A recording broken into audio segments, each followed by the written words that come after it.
Hi అండి. నమస్తే. కైలాస నగరం రెండవ భాగం. గాడ్సన్ చెప్పినట్లు తాతగారు విక్రమ్ దేవ్ షాంగ్రిలాకు వెళ్లే మ్యాప్ గాని నా కోసం అట్టిపెట్టి ఉంటే అది ఎక్కడుంటుంది? తాతగారు ఆ మ్యాప్ని నాన్నకిస్తే ఆయన ఎక్కడ దాచినట్టు? ఇంట్లో రహస్యంగా దాచడానికి రహస్య ప్రదేశాలు ఏమీ లేవు. భీమాన్ బ్రతికుంటే నాకు సహాయకారిగా ఉండేవాడేమో ఈ విషయంలో. మెల్లగా ఒక్కొక్క గదే వెతకనారంభించాను. డ్రాయర్లలోనూ స్టోర్ రూమ్ పెట్టెల్లోనూ నాన్నగారికి సంబంధించిన అన్ని కాగితాలు వెతికాను. ప్రయోజనం లేకపోయింది. చివరికి పూజామందిరం ఒకటి మిగిలిపోయింది. ఆ చిన్న గదిలోకి అడుగుపెట్టాను. వెంటిలేటర్ నుండి వచ్చే కాంతి తప్ప గదంతా చీకటిగా ఉంది. స్విచ్ నొక్కి దీపం వెలిగించాను. గది మధ్యగా శివపార్వతుల విగ్రహం ఉంది చిన్న మంటపంలో. దేవుడి మంటపం తప్ప గదిలో వేరే సామానేమీ లేదు. గది మధ్యగా అడుగు ఎత్తున కట్టిన సిమెంటు దిమ్మ మీద దాదాపు 3 అడుగుల ఎత్తున చెక్కతో చేసిన మండపం ఉంది. మండపం మధ్యలో గంధంతో చేసిన శివపార్వతుల విగ్రహాలు దాదాపు 2 అడుగుల ఎత్తుంటాయి. శివుడు మా ఆరాధ్య దైవం. మాకే కాదు, ఈ పర్వతాల్లో నివసించే అనేక హిందువులకి శివుడు ఆరాధ్య దైవం. నేను ద్వారం దగ్గరే నిలబడి శివపార్వతుల విగ్రహం వైపు తదేకంగా చూశాను. విగ్రహాల మెడల్లో 2 రోజుల క్రితం వేసిన పూలదండలు వాడిపోయి కనిపిస్తున్నాయి. శివపార్వతులు నా వైపే చూస్తున్నట్లు అనిపించింది. నిజంగా షాంగ్రిలా ఉంటే దాన్ని చేరుకునే మార్గం నాకు తెలిసేలా చేయమని 2 చేతులు జోడించి మౌనంగా ప్రార్థించాను. కళ్ళు తెరిచేపటికి శివపార్వతులు ఇంకా నవ్వుతూనే ఉన్నారు. మెల్లగా విగ్రహాల దగ్గరకు వెళ్ళాను. విగ్రహాల వైపు పరీక్షగా చూశాను. అన్నీ యథాతథంగా ఎప్పట్లానే ఉన్నాయి. అప్పుడు గుర్తొచ్చింది హఠాత్తుగా. నా చిన్నతనంలో ఈ గంధం విగ్రహాల బదులు కంచు విగ్రహాలు ఉండేవని పూజా మందిరంలో. ఆ విగ్రహాలు మధ్యలో ఎప్పుడు తీసి ఈ గంధం విగ్రహాలు పెట్టారో నాకు గుర్తులేదు గాని ఆ విగ్రహాల అడుగు నుండి చూస్తే లోపలంతా బోలుగా కనిపించేది. చకచక కిందకు పరిగెత్తాను. స్టోర్ రూంలోకి వెళ్ళి తలుపు తెరిచాను. నేలమాళిగలోకి చెక్కతో పర్మినెంట్గా చేసిన మెట్లున్నాయి. కిందకి దిగుతున్నప్పుడే నిచ్చెనకే అటాచ్ చేసి ఎలక్ట్రిక్ స్విచ్ ఉంటుంది. నొక్కాను. సెల్లార్లో దీపం వెలిగింది. పాత ఫర్నిచరు, కొన్ని చెక్క పెట్టెలు అడ్డదిడ్డంగా పడున్నాయి. ఆ కంచు శివపార్వతుల విగ్రహం అక్కడుంది. చటుక్కున విగ్రహాన్ని 2 చేతుల్లోకి తీసుకున్నాను. చాలా బరువుగా ఉంది. వెనక్కి తిప్పి చూశాను. నా గుండెలు క్షణం కొట్టుకోవడం మానేసి తిరిగి గబగబా కొట్టుకోసాగాయి. విగ్రహం అడుగు భాగమంతా పూర్తిగా శేషంతో మూసివేయబడి ఉంది. దిస్ ఈజ్ ఇట్ అనుకున్నాను ఆనందంగా. ఏదో తెలియని ఉత్సాహం, ఉద్రేకం అంతరంగాన్ని కదుపుతున్నాయి. విగ్రహాన్ని భద్రంగా పట్టుకుని సెల్లార్ రూంలోంచి బయటకు వచ్చాను. హాలులో డ్రాయర్లో నుంచి ఎలక్ట్రిక్ స్మాల్టర్ బయటకు తీశాను. ఈ స్మాల్టర్తో చిన్న చిన్న మొత్తాలలో లోహాలు కరిగించడం, అతికించటం చేయొచ్చు. స్మాల్టర్ పిడి నుంచి వేలాడుతున్న వైర్తో ప్లగ్గులో గుచ్చాను. నిమిషంలో స్మాల్టర్ కొన ఎర్రగా వేడెక్కింది.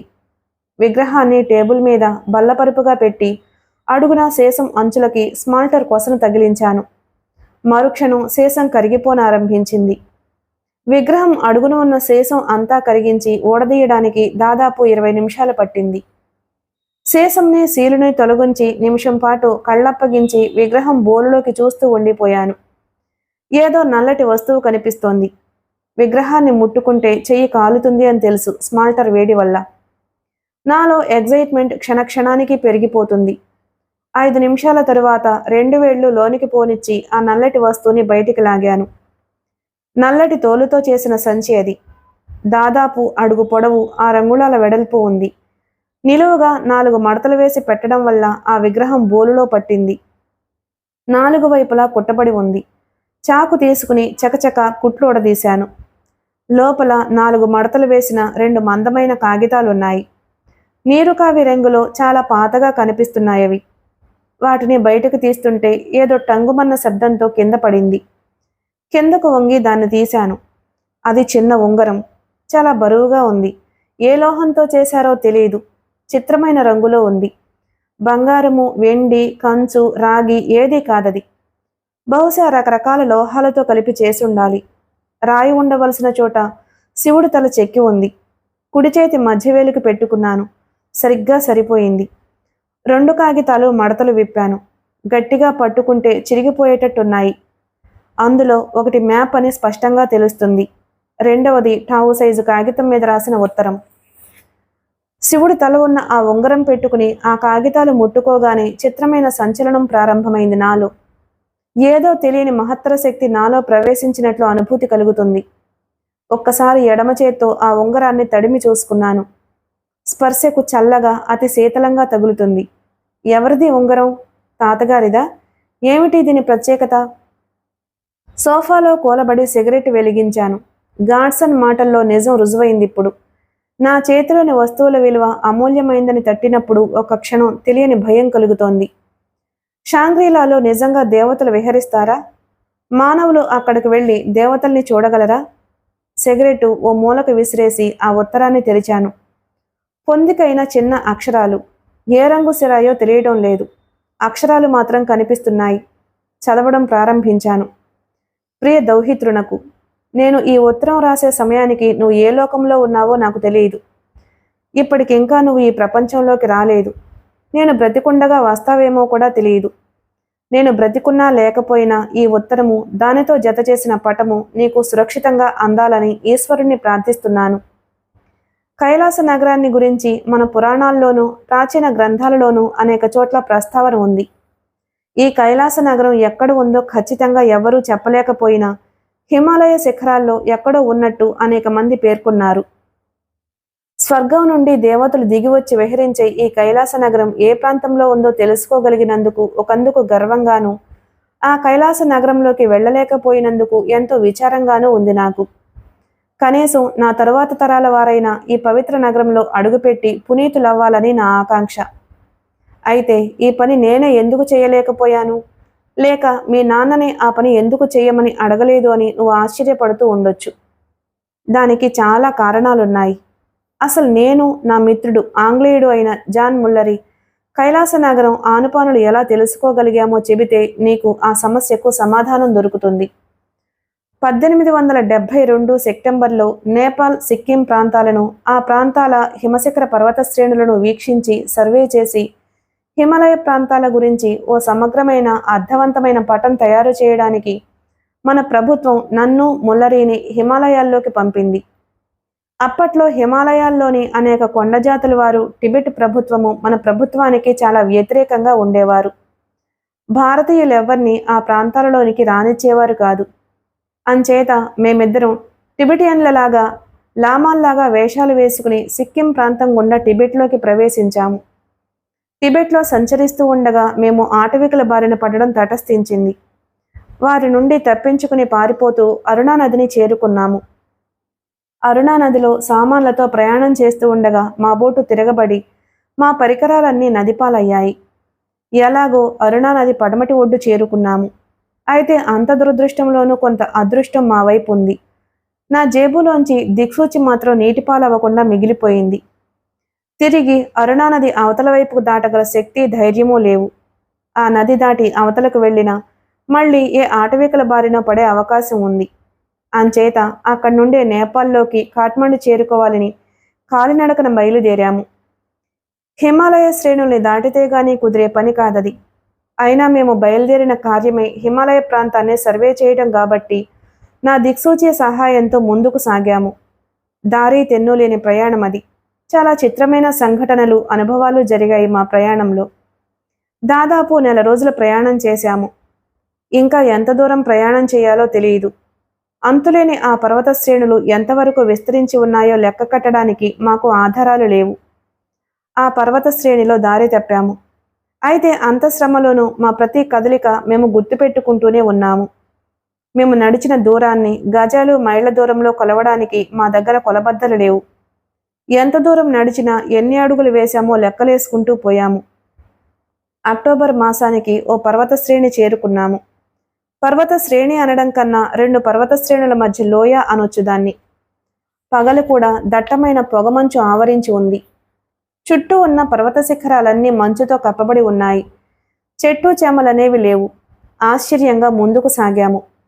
అప్పుడే గమనించాము, ఆ ప్రదేశంలో ప్రతి రాయి, ప్రతి శిల దగదగా మెరుస్తుంది. సందేహం లేదు, అది బంగారం, స్వచ్ఛమైన సువర్ణమది. హిమాలయాల్లోని ఓ బంగారు ఖనిని కనుగొన్నామన్న ఉత్సాహంతో ముందుకు సాగాము. మరికొంత దూరం వెళ్ళేటప్పటికి మా ముందు పొగమంచు విడిపోయింది.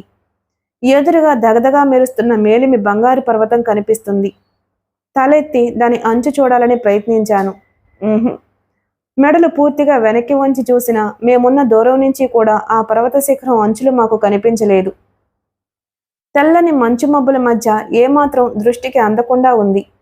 ఆ పర్వతం దగ్గరకు చేరాలన్న ఆతృతతో ముందుకు నడిచాము. లోయ అంచున హఠాత్తుగా ఆగిపోవలసి వచ్చింది.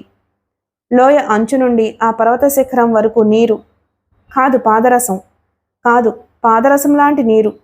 లోతు చూద్దామని చిన్న రాయి వేశాము. శబ్దం లేకుండా మునిగిపోయింది. అంతులేని అఖాతం అయి ఉండాలది. వంగి ముట్టుకుని చూశాము. వేళ్లు కాలి బొబ్బలెక్కాయి నిమిషాల్లో. అప్పుడు గమనించాము, పర్వతం కింద భాగం కూడా పొగమంచుతో కప్పబడి ఉందని. మేము చూసింది కాస్త పొగమంచు పలుచగా ఉన్న మధ్యప్రదేశం. ఆ నీటి అంచునే ముందుకు సాగాము. ఎక్కడైనా దాటడానికి వీలుంటుందేమో అని. లేదు. గమ్మత్తేమిటంటే అలా నడిచి నడిచి తిరిగి బయలుదేరిన చోటుకే వచ్చాము. దాదాపు 5-6 గంటలు నడిచాము. అంటే ఆ పర్వత శిఖరం చుట్టూ వలయాకారంలో ఆ పాదరసపు సరస్సు ఉందన్నమాట. ఏం చెయ్యాలో తోచని పరిస్థితి. దూరంగా కనిపిస్తున్న సువర్ణ పర్వతం దగ్గరకు వెళ్ళడానికి దారి లేదు. ఆ క్షణంలో ఆ సరస్సు నుండి మా వైపు ఈదుకొస్తున్న ఓ వింత మృగం కనబడింది. భయంతో కొయ్యబారిపోయాము. మరిగే ఆ పాదరసంలో ఈదుకొస్తుందంటే అదో భయంకరమైన మృగం అయి ఉండాలి. మేము చూస్తూ ఉండగానే ఆ ఆకారం గట్టుపైకి వచ్చింది. కీచుమంటూ వికృతంగా అరిచింది. దాదాపు 7 అడుగుల ఎత్తుందది. ఒళ్ళంతా తెల్లని రోమాలు, దిగంబరంగా ఉంది. మనిషికి ఒళ్ళంతా పొడవైన వెంట్రుకలు వస్తే ఎలా ఉంటుందో అలా ఉంది. ముల్లరి కళ్ళు తిరిగి కింద పడిపోయాడు. నేను గుడ్లప్పగించి అలాగే చూస్తూ ఉండిపోయాను. హఠాత్తుగా ఆ ఆకారం మాట్లాడింది. మన భాషలో కాదు, హిమాలయ ఆటవీకుల్లో ఒక తెగ మాట్లాడే భాష. నాకు కొద్దిగా వచ్చు ఆ భాష. మానవుడా, వెంటనే ఇక్కడి నుంచి వెనక్కి వెళ్ళిపోండి అన్నదా ఆకారం. నాకు మాట్లాడడానికి నోట మాట రాలేదు. ఇది మానవులు రాదగిన ప్రదేశం కాదు అన్నదా ఆకారం మళ్ళీ. అప్పటికి నేను సంభ్రమం నుంచి తేరుకోగలిగాను. ఆ తర్వాత నేను ఆ వింత మనిషి నుంచి తెలుసుకున్న విషయాలు క్లుప్తంగా చెబుతాను. ఆ మబ్బుల్లో కనిపించే శిఖరం మీద కైలాస నగరం ఉంది. 100 ఏళ్లకు ఒకసారి దేవతలు ఆ నగరానికి వచ్చి ఓ రాత్రి వెన్నెలలో విహరించి వెళ్ళిపోతూ ఉంటారు. దేవతలు వచ్చే ముందు ఆ పర్వతం చుట్టూ ఉన్న మంచు మబ్బులు విడిపోయి ఆకాశం, కైలాస నగరం స్పష్టంగా కనిపిస్తాయి. సరిగ్గా అదే రోజున ఈ పాదరసపు సరస్సు చల్లబడుతుంది. ఈ వివరాలు మాత్రం తెలుసుకున్నాను ఆ వింత ఆకారం దగ్గర నుండి. తర్వాత అతను నా కళ్ళల్లోకి సూటిగా చూశాడు. నాకు స్పృహ పోయింది. మెలకు వచ్చేటప్పటికి ఓ పర్వతం పైన ఉన్నాను. ముల్లరీ కూడా నా పక్కనే ఉన్నాడు. ఆకాశంలో చంద్రుడు ప్రకాశిస్తున్నాడు. బహుశా నాకు స్పృహ పోగొట్టిన తర్వాత ఆ వింత మనిషి మమ్మల్ని ఇక్కడ పడేసి ఉంటాడు. ఆకాశంలో ఏదో ఉరుముల శబ్దం వినపడింది. ప్రశాంత వాతావరణంలో ఉరుములేమిటా అని ఆశ్చర్యపడ్డాము మేము. నేను చటుక్కున ఉత్తర దిక్కుకు చూశాను. నేను చూసిన దృశ్యం వర్ణించడానికి అలవి కానిది. ఆకాశంలో నుంచి ఎర్రని అగ్నిరథం కిందకు దిగుతోంది. రథం ఆకారం స్పష్టంగా కనిపిస్తుంది. అయితే అందులో ఎవరున్నది కనిపించటం లేదు. కేవలం కళ్ళు మిరిబిట్లు గొలిపే రథం ఆకారంలో ఉన్న అగ్ని అంతే కనిపిస్తుంది. దేవతలు విహారానికి వచ్చారు, సందేహం లేదు. ముల్లరి తన కళ్ళు తాను నమ్మలేకపోయాడు. చివరికి 4 నెలల తరువాత మేము మన దేశానికి తిరిగొచ్చాము. వచ్చే ముందు మార్గమధ్యంలో ఓ ఒప్పందం చేసుకున్నాము. 100 ఏళ్ల తరువాత మాకు తప్పిన అదృష్టాన్ని కనీసం మా దౌహిత్రులకైనా కలిగించాలని. కానీ మేము తిరిగొచ్చిన మార్గం మాకు గుర్తులేదు. తిరిగొచ్చేప్పుడు మేము చూసిన దృశ్యానికి మా మనసులు మొద్దుబారి ఎలా వచ్చామో కూడా గుర్తులేదు. అంచేత మేము సిక్కిం మీదుగా ఆ సువర్ణ పర్వతం ప్రాంతానికి ఎలా చేరింది స్పష్టంగా ఓ పటం తయారు చేశాము. ఆ పటాన్ని 2 సమభాగాలుగా చేసి ముల్లరి నేను తీసుకున్నాము. తిరిగి 100 ఏళ్లకు అక్టోబర్లోని వెన్నెల రోజుకు మా వంశస్థులు కైలాస నగరాన్ని సందర్శించి ఆ వార్తను భూవాసులకు తెలియచేయాలి అని నిశ్చయించుకున్నాము. అంచేత ఈ పటంలో 2వ భాగం ముల్లరి దౌహిత్రుడి దగ్గర ఉంటుంది. నువ్వు అతన్ని కలుసుకుని ఆ కైలాస నగరాన్ని చేరుకు. మరో విషయం, కైలాస నగరాన్ని గురించి చెప్పినప్పుడే ఆ వింత మనిషి మరో విషయం చెప్పాడు. ప్రపంచంలోకెల్లా ఎత్తైన శిఖరం ఆ శిఖరమేనట. అప్పటికే మౌంట్ ఎవరెస్ట్ని మన వాళ్ళు కనుగొన్నారు. కైలాస నగరంగానే కనుక్కోగలిగితే నీకు ప్రపంచంలోకెల్లా ఎత్తైన శిఖరం కనుగొన్న కీర్తి కూడా దక్కుతుంది. ఇంకా ఒక్క విషయం మిగిలిపోయింది. ఈ ఉత్తరంతో పాటు శంకరుని ముద్ర ఉన్న ఓ అంగుళీయకం ఉంచుతున్నాను. అది నాది. కైలాసనగర పర్వతాన్ని నేను కనుగొన్నప్పుడు అది నా చేతి వేలికే ఉంది. శంకరుని ముద్రలో అది నా చేతిని ఉండడం వల్లే ఆ వింత మనిషి నాకు హాని చేయలేదని, స్నేహపూర్వకంగా మాట్లాడాడని నా నమ్మకం. దాన్ని ఎల్లప్పుడూ నీ చేతిని ఉంచుకో. విజయసిద్ధిరస్తు. విక్రమ్ దేవ్. ఉత్తరం చదవడం ముగించాను. ఫెంటాస్టిక్, అన్బిలీవబుల్ అనుకున్నాను ఉత్తరం అంతా పూర్తి చేయగానే. కానీ తాతగారు చూసింది నిజమని నాకు అనిపిస్తుంది. మరో సిగరెట్ వెలిగించి ఆలోచనలో మునిగిపోయాను. మేము గాని కైలాసనగరం ఉన్న ప్రదేశాన్ని కనుక్కోగలిగితే షాంగ్రీలా రహస్యాన్ని ఛేదించిన మొదటి మానవులమే కాదు, ప్రపంచంలోని అతి సంపన్నమైన ప్రదేశాన్ని కనుగొన్న వాళ్ళము అవుతాము. అంతులేని ఉత్సాహం నాలో పెళ్ళుబుక్కింది. లేచి వెళ్ళి చకచక గాడ్సన్కి ఫోన్ చేశాను. Did you really found it అన్నాడు గాడ్సన్ ఇంకా నమ్మలేనట్లు. ఇద్దరము మా దగ్గర పత్రాలు మార్చుకున్నాము. జాన్ ముల్లరీ రాసిన ఉత్తరాన్ని నేను, తాతగారు రాసిన ఉత్తరాన్ని గాడ్సన్ నిశ్శబ్దంగా చదువుతూ కూర్చున్నాము.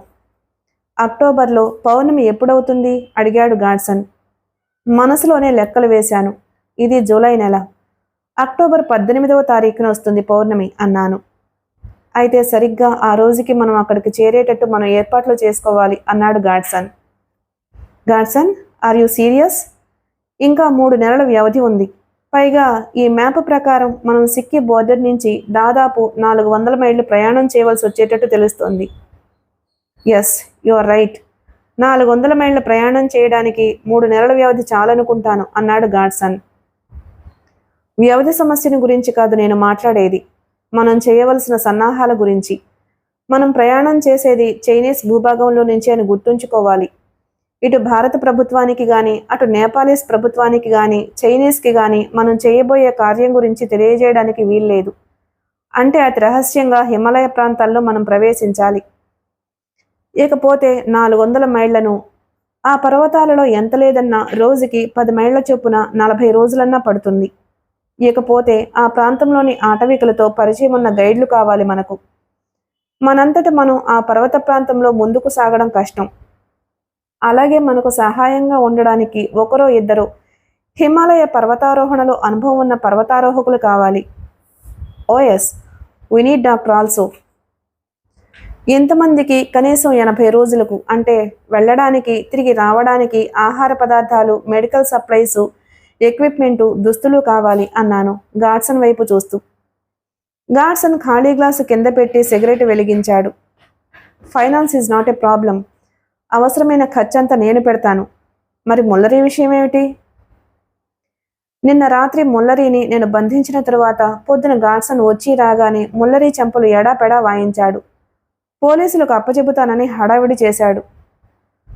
నన్ను పోలీసులకు అప్పగించినా, నేను లేకుండా షాంగ్రీలాకు మీరు ప్రయాణమై వెళ్ళినా మరుక్షణం ఈ రహస్యం ప్రపంచమంతా తెలిసిపోతుంది. షాంగ్రీలాకు వెళ్లే మార్గం మొదటి సగం మ్యాప్ నా దగ్గర ఉందని మర్చిపోకండి. అంతేకాదు, నేను వాటిని నా సోలిసిటర్ కస్టడీలో అట్టిపెట్టొచ్చాను. నెల రోజుల్లో నా దగ్గర నుంచి ఎలాంటి కబురు అందకపోతే నేను పత్రాలు పెట్టించిన కవర్ని బ్రిటిష్ ప్రభుత్వానికి అందచేయమని చెప్పాను అన్నాడు ముల్లరీ నిర్భయంగా. ముల్లరీ అబద్ధం చెబుతున్నాడు అనడానికి ఆధారమేమీ లేదు. అదే నిజమైతే ముల్లరీని మా వెంట తీసుకువెళ్ళక తప్పదు. అవును, ముల్లరీ మనతో రాక తప్పదు అన్నాడు నిశ్చయంగా. ముల్లరీకి ఎలాగూ ఆ రహస్యం తెలుసు గనక రానివ్వక తప్పదు. కానీ ఆ టిబెటియన్ గైడ్స్ను మన వెంట తీసుకువెళ్దామన్న డాక్టర్ను, ఒకరిద్దరు పర్వతారోహకులను ఈ రహస్యం చెప్పకుండా సమకూర్చుకోవడం ఎలా? దానికి సరైన వ్యక్తి Shambhu Naik. He's the right man అన్నాను సాలోచనగా. పర్వతారోహణలో నాకు ఓనమాలు నేర్పింది శంభూ నాయిక్. హిమాలయ ప్రాంతాల్లోని షేర్పా జాతి మనిషి అతను. డాయిగుకు నాకు మధ్య గురు శిష్యుల కన్నా స్నేహితుల బంధం ఎక్కువ. హిమాలయ ప్రాంతమంతా అతనికి సొంత అరచేయి అంత స్పష్టంగా తెలుసు. అంతేకాదు, ఇండియా నుంచి నేపాల్లోకి, నేపాల్ నుంచి టిబెట్లోకి దొంగ రవాణాలు సాగించే అనేక మందితో అతనికి పరిచయం ఉంది. దానికి కారణం అతను అలాంటి పనులు చేస్తాడని కాదు, కానీ ఆ వృత్తిలో ఉన్న చాలామంది షేర్పాలు అతనికి బంధువులు. ఈ హిమాలయ వాసుల్లో బాంధవ్యాలు చాలా బలంగా ఉంటాయి. నాయక్ గురించి వివరంగా చెప్పాను గాడ్సన్కి. మనల్ని ప్రశ్నలు అడగకుండా మనం చేయమన్న పనులు చేసి పెడతాడు డాయిగ్. అలాగే ప్రశ్నలు అడగకుండా మనతో పాటు వచ్చే మనుషుల్ని ఏర్పాటు చేయగలడు. ఆ ఏర్పాట్లు నేను చూడగలను. That's good. ఇకపోతే ఇప్పుడు 8 మందికి 400 మైళ్ళు పర్వత ప్రాంతాల్లో ప్రయాణం చేయడానికి 80 రోజులకి కావాల్సిన ఎక్విప్మెంట్ లిస్టు తయారు చేయాలి మనం, అన్నాడు గాడ్సన్. అంతేకాదు, కైలాస నగరం ఎవరెస్ట్ కన్నా ఎత్తైన శిఖరం మీద ఉన్నట్లు భావిస్తున్నాం మనం. ఆ ఎత్తుకు చేరుకోవాలంటే మనకి ఆక్సిజన్ కావాలి. అది కూడా దృష్టిలో పెట్టుకోవాలి మనం. 5,000 మీటర్ల ఎత్తు నుంచి తప్పనిసరిగా ఆక్సిజన్ ఉపయోగించాలి. అఫ్కోర్స్, మన లిస్టు పూర్తవగానే నేను తిరిగి అమెరికా వెళ్ళిపోతాను. తిరిగి ఆగస్టు 18న ఇండియాకు వస్తాను. ఆగస్టు 20న మనం సిక్కిం బోర్డర్ దాటాలి, అన్నాడు గాడ్సన్. ఓకే. మాకు కావాల్సిన ఎక్విప్మెంట్ లిస్టు తయారు చేసేటప్పటికీ సాయంత్రం అయ్యింది. Okay Vishal, I will take leave now. రాత్రికే డార్జిలింగ్ నుంచి వెళ్ళిపోతాను. బాంబే వెళ్ళగానే ఇక్కడ నీ బ్యాంకుకి నీ పేర ఓ ₹1,00,000 ట్రాన్స్ఫర్ చేస్తాను. ఏర్పాట్లు చూడు. ఇంకా డబ్బు అవసరమైతే ఈ అడ్రస్కి కేబుల్ చెయ్యి, అన్నాడు పర్సులో నుంచి ఓ చిన్న అట్టముక్క నాకిస్తూ. రైట్ గాడ్సన్, గో ఎహెడ్, అన్నాను అతనితో చెయ్యి కలుపుతూ. మరో విషయం, ఆ ముల్లరీని వాడి లాయర్కు ఫోన్ చేసి ఆ నకళ్ళు ఉన్న కవర్ని జాగ్రత్తగా దాచమని చెప్పానని చెప్పు. నువ్వు వీడి పాస్పోర్ట్ తీసుకుని ఊరి మీద వదిలేయి. కావాలిస్తే ఖర్చుకి ఓ 1,000-2,000 ఇవ్వు. వాణ్ణి ఇండియా వదిలి రానిస్తే ఏదైనా కొత్త సమస్య తెచ్చిపెట్టగలడు, అన్నాడు గాడ్సన్ నవ్వుతూ. Don't worry, I will take care of him, అన్నాను ఉత్సాహంగా. ఆగస్టు 18వ తారీఖు. సిక్కిం టిబెట్ సరిహద్దు ప్రాంతం. నేను కాక ఇంకా 7 ఉన్నారు ఆ గదిలో. గాడ్సన్, సాటో, ముల్లరి, శంభూ డాయిగ్ కుమారుడైన వినాయక్ డాయిగ్, డాక్టర్ మిత్ర, మరిద్దరు టిబెటన్ గైడ్లు. 2 టిబెటన్లలో ఒకరి పేరు మౌని. పొట్టిగా బలంగా ఉన్నాడు. కండలు తిరిగిన శరీరం, కొద్దిగా బట్టతల, వయసు 35 సంవత్సరాలు ఉండొచ్చు. ఎప్పుడూ నవ్వుతూ చలాకీగా ఉంటాడు. 2వ టిబెటన్ గైడ్ పేరు శంఖ. సన్నగా తీగలా ఉన్నాడు. ఎందుకో అతని ముఖం చూస్తుంటే గద్ద గుర్తుకొస్తుంది. బహుశా విల్లుగా వంగిన ముక్కు వల్ల కాబోలు. కాళ్ల మీద చేతుల మీద నరాలు ఉబ్బి కనిపిస్తున్నాయి. వీరిద్దరితో పాటు డాక్టర్ మిత్రాను, తన కుమారుడైన వినాయక్ డాయిగ్ను మా కోరికపై మన్నించి 2 రోజుల క్రితమే పంపించాడు శంభూ డాయిగ్. ఉదయం 5 గంటల ప్రాంతం. ఇంకా పూర్తిగా తెల్లవారలేదు. అంతకు పూర్వమే గాడ్సన్, సాటోలు ఇక్కడకు చేరుకున్నారు. జెంటిల్మెన్, ఇవాటికి సరిగ్గా 2 రోజులకు మన ప్రయాణం ప్రారంభమవుతుంది. అంటే ఆగస్టు 20వ తారీఖు రాత్రి 10 గంటలకు సిక్కిం సరిహద్దు దాటి మనం టిబెట్లో ప్రవేశించాలి. ఆ రాత్రి సరిహద్దు నుంచి వీలైనంత దూరం లోపలకు ప్రయాణం చేయాలి. లేకపోతే ఇటు భారత దళాలకు లేక అటు చైనీస్ సైనికులకు మనం దృష్టిలో పడక తప్పదు. చెప్పడం ఆపి అందరి వంక పరీక్షగా చూశాను. అందరి దృష్టి నా మీదే కేంద్రీకృతమై ఉంది. అయితే మనం చేయబోయే ప్రయాణం గురించి చెప్పబోయే ముందు కొన్ని విషయాలు నేను స్పష్టం చేయదలిచాను. మనం చేయబోయే ప్రయాణం బహు ప్రమాదకరమైంది. ఆపదలతో నిండి ఉంటుంది. బహుశా మనలో కొందరు ప్రాణాలతో కూడా తిరిగొచ్చే అవకాశం ఉండదేమో. అందుచేత మీలో ఎవరన్నా ఈ రిస్క్కి సిద్ధపడకపోతే ఇప్పుడే చెప్పి తిరిగి వెళ్ళిపోండి. ది ఆప్షన్ ఈజ్ యువర్స్, అన్నాను ఒక్కొక్క మాటే ఒత్తి పలుకుతూ. ఎందుకో గదిలో హఠాత్తుగా టెన్షన్ పెరిగినట్లు అనిపించింది. ఎవ్వరూ మాట్లాడలేదు. ఎవరి మనసుల్లో ఎలాంటి ఆలోచనలు కదులుతున్నాయో తెలియదు. అందరూ నా వైపే చూస్తున్నారు. సిగరెట్ వెలిగించి 5 నిమిషాల పాటు నిశ్శబ్దంగా ఉండిపోయాను. వెల్ ఫ్రెండ్స్, ఈ ప్రయాణంలో ఉండే ఏ రకమైన రిస్క్నైనా భరించేటందుకు మీరు సమ్మతిస్తున్నారని భావిస్తున్నాను, అన్నాను సిగరెట్ ఆర్పేసి. అందరూ మౌనంగా తలలు ఊపారు. రైట్ దెన్, ఒకరిని ఒకరికి పరిచయం చేస్తాను, అన్నాను వరుసగా ఒక్కొక్కరిని మిగిలిన వారికి పరిచయం చేయడం ప్రారంభిస్తూ. 10 నిమిషాల్లో అందరూ ఉత్సాహంగా, ఆనందంగా ఒకరితో ఒకరు మాట్లాడుకోవడంలో మునిగిపోయారు. ముల్లరి మాత్రం మోకాళ్ల మీద తలపెట్టుకుని నిద్రలో మునిగిపోయాడు. నేను గాడ్సన్కి సైగ చేసి ఇంట్లోంచి బయటికి నడిచాను. గాడ్సన్ నా వెనకే బయటకొచ్చాడు. చల్లటి గాలి మంచుగోడలా శరీరానికి తగులుతుంది. గాడ్సన్, నేను తెమ్మన్న ఎక్విప్మెంట్ అంతా తెచ్చావుగా, అడిగాను. అవన్నీ దొరకడం కాస్త కష్టమే అయింది కానీ సాధించాను, అన్నాడు గాడ్సన్ సిగరెట్ తీసి వెలిగిస్తూ. ఇక నుంచి అందరము సిగరెట్లు తగ్గించేయాలి. హయ్యర్ ఆల్టిట్యూడ్స్లోకి త్వరగా వెళుతున్నప్పుడు లంగ్స్ ఫెయిల్ అయిపోయే ప్రమాదం ఉంది, అన్నాను కాస్త దూరంలో ఉన్న ఓ గుడిసెకేసి నడుస్తూ. ఆ గుడిసెలో మేము తీసుకువెళ్లబోయే సామాన్లు, పరికరాలు, ఆహార పదార్థాలు, మెడికల్ కిట్టు ఉన్నాయి. గాడ్సన్ తనతో తెచ్చిన సామాను కూడా అక్కడే ఉంది. లెటస్ చెక్ ద సప్లైస్ అన్నాను. గాడ్సన్ తల ఊపాడు. జేబులో నుంచి లిస్టు బయటికి తీశాను.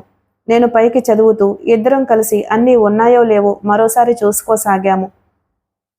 ఆగస్టు 20. సమయం రాత్రి 10 గంటలు. ఆకాశం మేఘావృతమై ఉంది. సన్నగా వానజల్లు పడుతోంది. చల్లటి గాలి రివ్వున వీస్తుంది. చుట్టూ చీకటి. అందరం గుర్రాల మీద కూర్చుని ఉన్నాము. సిక్కిం చైనా సరిహద్దు ప్రాంతంలోని పర్వత ప్రదేశం గుండా అతి మెల్లగా ముందుకు సాగుతున్నాము. అందరికన్నా ముందు శంఖ ఉన్నాడు. శంఖ వెనక నేను, నా వెనుక సామాన్లు మోస్తున్న 2 గుర్రాలు, వాటి వెనక గాడ్సన్, సాటోలు, వారి వెనక మరో 2 సామాన్లు మోసే గుర్రాలు, వాటి వెనక డాయిగ్, డాక్టర్ మిత్రాలు, వాళ్ల వెనక మరి 2 బరువులు మోసే గుర్రాలు, వాటి వెనక చివరగా ముల్లరి, మౌనీలు ఉన్నారు. అందరము ఉన్ని దుస్తుల మీద రెయిన్ కోట్లు ధరించి ఉన్నాము. ప్రయాణానికి ముందే అక్కడి నుండి దాదాపు 40 మైళ్ళ దూరం దారిని మ్యాప్ చూసి బాగా గుర్తుంచుకున్నాము నేను, గాడ్సన్. ఈ వానలో మాటమాటికి మ్యాప్ తీసి దారి వెతుక్కోవాలంటే కష్టం. నా అరచేతిలో రేడియం ఇల్యూమినేటెడ్ దిక్సూచి ఉంది. దాని సహాయం వల్ల మేము దిశ మార్చకుండా ప్రయాణం చేయడానికి వీలుంది. బయలుదేరిన గంట సేపటికి వాన ఉధృతం అధికమైంది. పెద్ద గాలితో పాటు వానజల్లు, ఉరుములు, మెరుపులు ఎక్కువయ్యాయి. అప్పుడే ఓ చిన్న పర్వతలోయలోకి ప్రవేశించాము. ముందున్న శంఖ ఎక్కిన గుర్రం ఆగిపోయింది. నా ఎడమ చేతికి కట్టిన సన్నని తాడు 2 సార్లు లాగాడు శంఖ. అంతే, తను ఆగుతున్నట్లు అర్థం అన్నమాట. శంఖ తాడు లాగకముందే ముందున్న గుర్రాన్ని బట్టి నేనెక్కింది ఆగిపోయింది. గుర్రాన్ని మెల్లగా ఆదిలించి శంఖ పక్కకు నడిపించాను. వెనక వస్తున్న వాళ్లంతా ఒక్కొక్కరే వరుసగా ఆగడం బురదలో లీలగా వినిపిస్తున్న జంతువుల గిట్టల చప్పుడిని బట్టి వినిపిస్తుంది. మేము ఎక్కిన గుర్రాలను మ్యూల్స్ అంటారు. పొట్టిగా, వెడల్పుగా, చీలిన గిట్టలతో బలంగా ఉంటాయవి. పర్వతాలలో స్వారీకి శిక్షణ పొందిన గుర్రాలివి. వీటిని మా ప్రయాణంలో సగం దూరం కన్నా ఎక్కువ ఉపయోగించలేమో అని తెలుసు. దానికి కారణం సగం దూరం నుంచి మార్గమంతా మంచుతోనూ ఇతర అడ్డంకులతోనూ నిండి ఉంటున్నట్లు ఉంది మ్యాప్లో. అలాంటి ప్రదేశాల్లో ఎంత బలమైనవైనా తినడానికి కనీసం ఆకు అలమలు, తాగడానికి నీరు లేకపోతే బ్రతకగలగడం కష్టం. అంచేత అలాంటి పరిస్థితి ఎదురవుతుందన్న మరుక్షణం వాటిని వెనక్కి తరిమేయాలని నిశ్చయించుకున్నాం నేను, గాడ్సన్.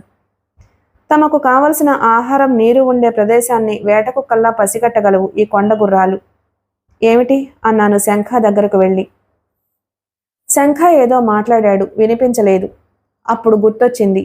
తల చుట్టూ ఉన్న హుడ్డు, దానిపైన రెయిన్ కోటు, టోపీ ఉన్నట్లు. వాటిని కాస్త పక్కకు తొలగించి ఓ చెవి బయట పెట్టాను. చల్లటి గాలి సూదులతో పొడిచింది. What's the matter? వెనక ముల్లరి పెద్దగా అరుస్తున్నాడు. Don't back. సరిహద్దు దగ్గరకు వచ్చాము అరిచాడు తిరిగి శంఖ కోపంగా. ఎందుకు ఆగినట్టు అన్నాను. శంఖ చెయ్యెత్తి కుడివైపుకు చూపించాడు. అక్కడి నుండి ఓ ఫర్లాంగు దూరంలో ఉంది సరిహద్దు. సరిగ్గా ఈ లోయ మధ్యలో అన్నమాట. కాస్త కుడివైపుకి ఓ 1/2 మైలు దూరంలో భారత చైనీస్ సరిహద్దు దళాల శిబిరాలు ఎదురెదురుగా ఉంటాయి అన్నాడు. అయితే ఎడంవైపు నుంచి దాటుదాం అన్నాను. Not easy. ఈ వైపున చాలా ఎత్తైన పర్వతం ఉంది. దాదాపు 10 మైళ్ళ పొడవున దట్టమైన చెట్లు. రాత్రిళ్ళు దాన్ని దాటి వెళ్ళడం చాలా ప్రమాదకరం. పైగా ఈ వర్షంలో గుర్రాలకు సరిగ్గా పట్టు దొరకదు. జారి పడితే ప్రాణాలు పోతాయి. మరెలా అన్నాను ఎదురుగా అడ్డుగోడలా ఉన్న చీకట్లోకి చూస్తూ. గుర్రం మీద నుంచి కిందకి దిగాడు శంఖ. మేమున్న ప్రదేశం నుంచి ఇంకా కిందకు ఏటవాలుగా జారుతుంది లోయ. లోయ మధ్యగా చిన్న సెలయేరు పారుతుంది. అడుగు లోతు కన్నా ఎక్కువ ఉండవు అందులో నీరు. ఆ సెలయేటికి అటూ ఇటూ కాస్త ఎత్తులో కొండవాల మీద ఉంటాయి 2 దేశాల సైనిక శిబిరాలు. అంటే ఆ ప్రదేశంలోంచి చూస్తే కింద సెలయేరు ఎవరైనా దాటే ప్రయత్నంలో ఉంటే తప్పకుండా కనిపిస్తుంది. కానీ ఇంత చీకట్లో, వానలో ఏరు దగ్గరగా ఎవ్వరూ రారు. ఏటిలో దిగి ప్రవాహంతో పాటు ముందుకు పోవాలి మనం అన్నాడు శంఖ. అంటే టిబెట్కి, సిక్కింకి మధ్య ఆ ఏరు సరిహద్దన్నమాట. నేను గుర్రం దిగి మిగిలిన వాళ్లను దిగమని చెప్పాను. ముందు శంఖ నడుస్తున్నాడు. అతని వెనకాలే నేను 2 చేతులతో 2 గుర్రాలను మధ్యలో ఉండి నడిపిస్తూ ముందుకు కదిలాను. నా వెనకాలే మిగిలిన వాళ్ళు కదిలారు. చుట్టూ చీకటి. అడుగు తీసి అడుగు వేస్తుంటే కాలు ఎక్కడ వేస్తామో తెలియటం లేదు. రబ్బర్ ఇన్సులేటెడ్ బూట్లు కాళ్ల కింద చిన్న చిన్న రాళ్లు పగిలిపోతున్నాయి. భూమి తడిగా బురదగా ఉండడం వల్ల రాళ్ల మీద బూట్లు అంతగా చప్పుడు చేయడం లేదు. గుడ్డిగా శంఖ వెనకే నేను కదులుతున్నాను. నా వెనుక వస్తున్న వాళ్ళ పరిస్థితి అలాగే ఉందనుకుంటాను. ఏటవాలుగా ఉండే లోయలోకి దిగేటప్పుడు కింద ఏముందో చూసుకోకుండా అడుగు వేయడం చాలా ప్రమాదకరం. అయినా తప్పలేదు. ఈ సరిహద్దు దాటితేనే గాని టిబెట్లో ప్రవేశించలేము. క్రమక్రమంగా ఏటవాలుతనం తగ్గి సమంగా ఉన్న ప్రాంతం వచ్చింది. చటుక్కున మెరుపు మెరిసింది. కొద్ది దూరంలో పారుతున్న నీరు కనిపించింది. మరుక్షణం మరో భయంకరమైన ఆలోచన నా మనసుకు తట్టింది. ఈ ఏట్లో నుంచి పోతున్నప్పుడు మళ్ళీ మెరుపులు వస్తే, ఇరుపక్షాల సైనికుల్లో ఎవరైనా ఏరువైపు ఆ క్షణంలో చూడడం తటస్థిస్తే మా పని ఆఖరు. కదిలే మా స్వరూపాలు మెరుపు కాంతిలో స్పష్టంగా కనిపిస్తాయి. రెండు వైపుల వాళ్ళు మధ్యలో ఉన్నదెవరో తెలియక కాల్పులు సాగిస్తే మధ్యలో మా పరిస్థితి ఎలా ఉంటుందో ఊహ కందక క్షణం ఒళ్ళు జలధరించింది. మెల్లగా నీళ్లల్లో దిగాము. 6-7 అంగుళాల కన్నా ఎక్కువ లేదు నీరు, కానీ వేగంగా ప్రవహిస్తుంది. ప్రవాహ వేగానికి అనుకూలంగా ముందుకు నడవడం వల్ల నీళ్లు అట్టే శబ్దం చేయడం లేదు. దానికి తోడు వాన హోరు. నీటికి అడ్డుగా నడిచినప్పుడు శబ్దం ఎక్కువవుతుంది. ఈ 2 దేశాల సైనిక శిబిరాల మధ్య నుంచి వెళ్తున్నంతసేపు మెరుపులు రాకుండా చూడమని మనసులోనే భగవంతుణ్ణి ప్రార్థించసాగాను. కన్వైట్ వే, వాళ్ళ శిబిరాల మధ్యకు వస్తున్నాము అన్నాడు శంఖ గుసగుసగా. నేను వెంటనే విషయాన్ని వెనక వాళ్లకు తెలియచేశాను. ఎందుకో తెలియకుండానే గుండెలు దడదడా కొట్టుకుంటున్నాయి. మెల్లగా, అతి మెల్లగా పాదాల్ని నీటిపైకి లేవకుండా అడుగులు వేస్తూ ముందుకు నడుస్తున్నాము. మెల్లగా తల తిప్పుతూ 2 వైపులా చూస్తున్నాను. నాకు కుడివైపున చైనీస్ శిబిరాలు, ఎడం వైపు భారతీయ జవాన్లు ఉంటారని తెలుసు. కుడివైపున కాస్త ఎత్తులో గుడారాల సందులో నుంచి గ్యాస్ లైట్ కాంతి కనిపిస్తుంది. కింద నుంచి చీకట్లో చూడడం వల్ల తెలియడం లేదు గాని మేమున్న ప్రదేశానికి దాదాపు 50-60 అడుగుల ఎత్తులో, దాదాపు 200-300 గజాల దూరంలో నుంచి ఆ వెలుతురు వస్తుంది. ఎడం వైపున అంతా చీకటిమయం, ఏమీ కనిపించటం లేదు. బహుశా కుడివైపు కనిపిస్తున్న వెలుగుకు ఎదురుగానే భారత జవాన్ల శిబిరాలు ఉండి ఉంటాయి. అంతలోనే ఊపిరి బిగబట్టి బిగిసిపోయాను. వరుసగా ఆకాశాన్ని చీలుస్తున్నట్టు 2 పెద్ద మెరుపులు, దాంతోపాటు నేను వెంటనే ఉరుములు వినిపించాయి. ఓ సెకను సేపు లోయంతా తెల్లని వెలుగుతో నిండిపోయింది. ఏ క్షణాన ఏ వైపు నుంచి రైఫిల్ బుల్లెట్ దూసుకొస్తుందో అని గుండెలు దడదళ్లాడుతున్నాయి.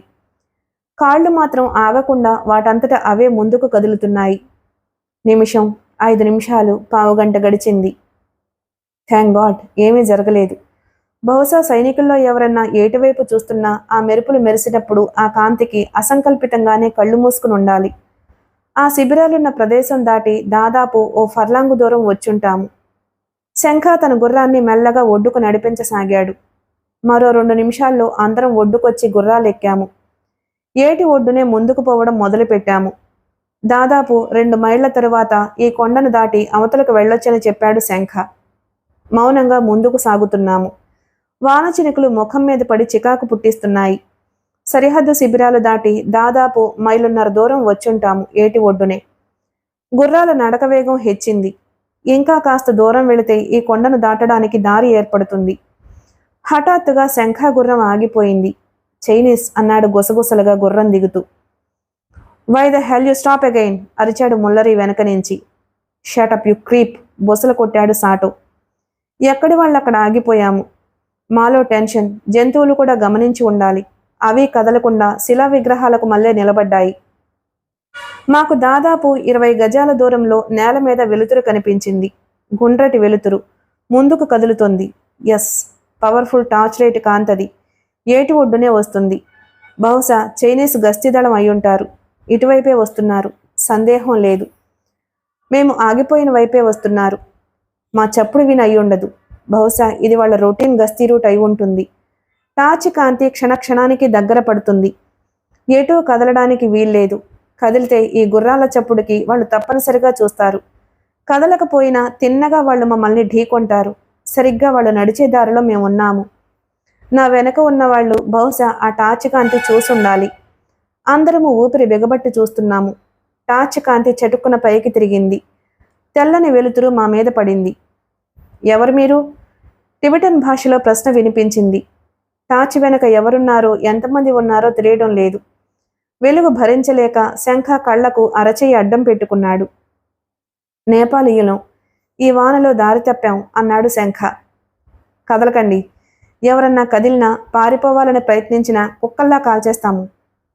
సందేహం లేదు, వాళ్ళు చైనీస్ గస్తీ వాళ్లే.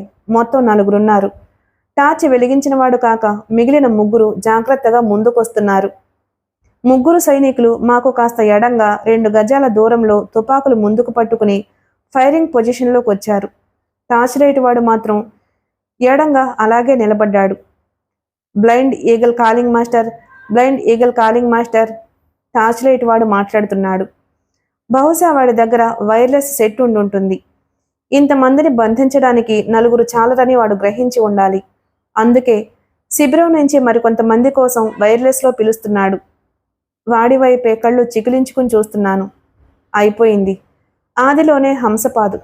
కైలాస నగర యాత్ర చైనీస్ సైనికుల చేతుల్లో అంతమవబోతుంది. మా దగ్గర ఉన్న ఆయుధాలు వైర్లెస్ చూశారంటే మమ్మల్ని గూఢాచారుల కింద జమకట్టి కాల్చి చంపుతారు.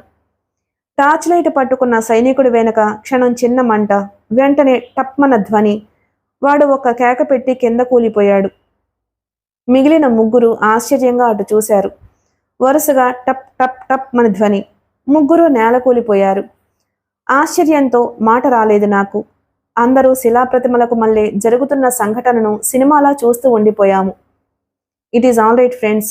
సాటో కంఠం మాకు ఎదురుగా వినిపించింది. కింద పడిన వాడి చేతిలో టార్చి తీసి ట్రాన్స్మిటర్ స్విచ్ ఆఫ్ చేస్తూ సాటో కనిపించాడు. బహుశా చైనీస్ టార్చి వెలుతురు కనిపించగానే సాటో గుర్రం దిగి వెనక్కి వెళ్లి చీకట్లో నక్కి ఉండాలి. అందరము ఒక్కసారే గుర్రాలు దిగి ముందుకు వెళ్ళాము. శంఖ, గాడ్సన్లు తమ దగ్గర ఉన్న టార్చ్ లైట్లు వెలిగించారు. నిజంగా సాటో గురి అద్భుతం.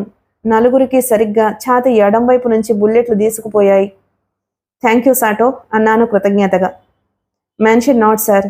శంఖ చైనీస్ అని అన్నప్పుడే నేను గుర్రం దిగి మనకు ఎడంగా చీకట్లోకి పరిగెత్తాను. చప్పుడు చేయకుండా ఆ చైనీస్ మిమ్మల్ని హెచ్చరిస్తున్నప్పుడు చుట్టూ తిరిగి వారి వెనక్కి చేరుకున్నాను. వైర్లెస్ ఆన్ చేయగానే తప్పనిసరి కాల్చవలసి వచ్చింది అన్నాడు సాటో. ఈ శవాలు ఏటి ఒడ్డునే ఉంటే ప్రమాదం. వీళ్ళు నిర్ణీత సమయానికి తిరిగి రాకపోతే మరో దళం వీళ్ళని వెతుక్కుంటూ వస్తుంది.